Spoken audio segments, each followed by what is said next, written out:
a growing digital divide in our country. If your city doesn't have healthy broadband, your city is not going to survive economically. When you don't have sufficient access to broadband, you're not going to be able to participate in everyday decisions that our democracy makes. Cities and towns need to be able to decide their broadband future, and it should be decided for them by incumbent broadband providers. We can't solve our biggest problems in America without broadband. My parents really shaped my perspectives when it comes to broadband access and affordability.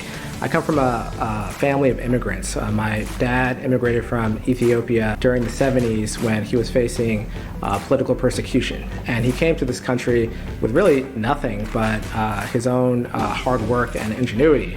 And he raised a family. And that really showed me that there's a lot of inequities in this country, and broadband access is just one of them. Access to broadband service is critical in the 21st century. It is access to opportunity, to education, to healthcare, to financial services. We talked to one state legislator who worked on bringing broadband to his community.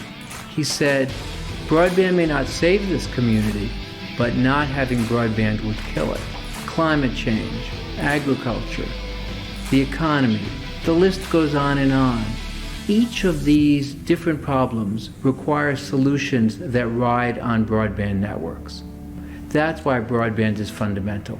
Learning what has been done, what can be done, that's the most empowering source of knowledge for broadband going forward. States matter when it comes to broadband. States matter when it comes to getting folks online. They can serve as leaders and models for national leaders and for local leaders as well. Next Century Cities is a great organization that is really at the front lines of trying to bring better connectivity to cities around the country, and we're excited to count them as a partner and ally. This organization provides such crucial tools and resources for communities who just don't know where to start. When I think of Next Century Cities, I think of the broad network of local elected officials that you represent, that they're an important voice as leaders in their community, leaders who understand that federal policy has an impact on the local level. The reason NCC plays such an important role in this debate on broadband access is that regardless of where the communities are at, NCC is standing up. Whether it be an indigenous community, whether it be rural communities, Midwestern states, that's where NCC is doing their best work and standing up for those communities and making sure that everyone has access, regardless of where they are.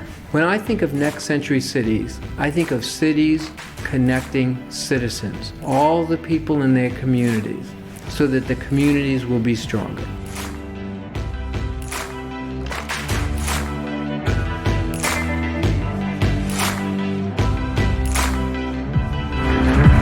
Thank you so much to all of the advocates who lent their time to coming into a WeWork studio to make that video happen. A while ago when I was thinking about what that storyline should look like, I was thinking about what I always want people to know. It doesn't matter what state that we go to.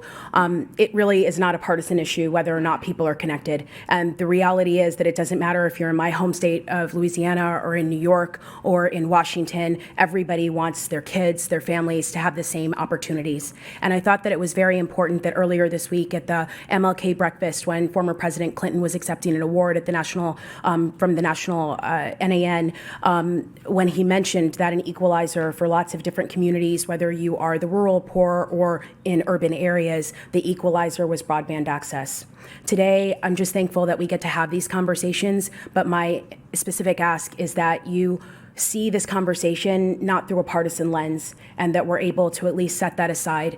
We don't need to look for gotcha moments or social media moments. I hope that we go into this conversation today with open hearts and open minds to really think about real solutions. When we go back into our districts, when you go back home, when you go back to your organizations, our objective is to make sure that we're having conversations that work us out of having this job in particular.